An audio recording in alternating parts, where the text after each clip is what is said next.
दोस्तों, गौतम बुद्ध के अवशेष 127 साल बाद भारत लाए गए, नीलामी रुकवा कर लाई मोदी सरकार।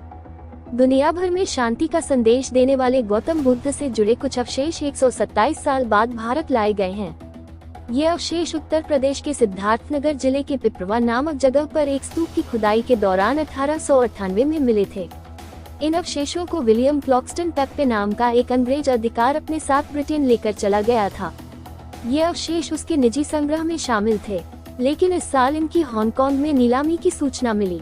इस पर भारत सरकार सक्रिय हुई और नीलामी रुकवा कर इन्हें भारत लाए हैं। इन अवशेषों के भारत लाए जाने पर प्रधानमंत्री नरेंद्र मोदी ने प्रसन्नता जताई है। उन्होंने इसे देश की समृद्ध सांस्कृतिक विरासत के लिए गर्व का क्षण बताया है। कहाँ मिला था गौतम बुद्ध को समर्पित सामान, चलिए जानते हैं। अंग्रेज अधिकारी ने 1899 में अधिकांश अवशेष कोलकाता के इंडियन म्यूजियम को सौंप दिए गए थे, लेकिन उसका कुछ हिस्सा पेप्पे परिवार के पास ही रह गया। ये सामान उसके निजी संग्रह का हिस्सा थे, लेकिन 2025 में ये गौतम बुद्ध को समर्पित किए गए ये सामान हांगकांग में नीलामी करने वाली संस्था सदबीज की नीलामी में सामने आए। इस पर भारत सरकार सतर्क हुई।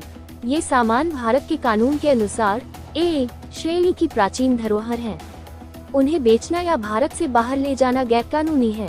संस्कृति मंत्रालय ने तुरंत हस्तक्षेप करते हुए कूटनीतिक और कानूनी प्रयासों से नीलामी को रुकवाया और अवशेषों को सुरक्षित भारत वापस लाया गया। प्रधानमंत्री मोदी ने भगवान बुद्ध के पिपरवा अवशेषों को भारत वापस लाए जाने पर खुशी जताते हुए इसे देश की समृद्ध सांस्कृतिक विरासत के लिए गर्व का क्षण बताया। उन्होंने कहा कि यह घटना विकास भी, विरासत भी की भावना को साकार करती है।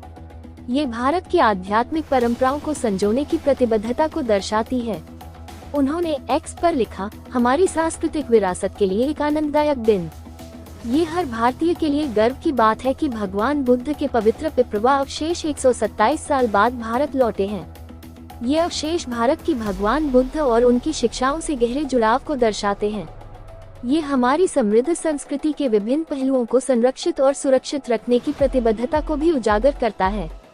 इन पवित्र अवशेषों को जल्द ही एक विशेष समारोह में सार्वजनिक रूप से प्रदर्शित किया जाएगा, ताकि आम लोग और विदेशी आगंतुक इन्हें देख और श्रद्धा अर्पित कर सकें।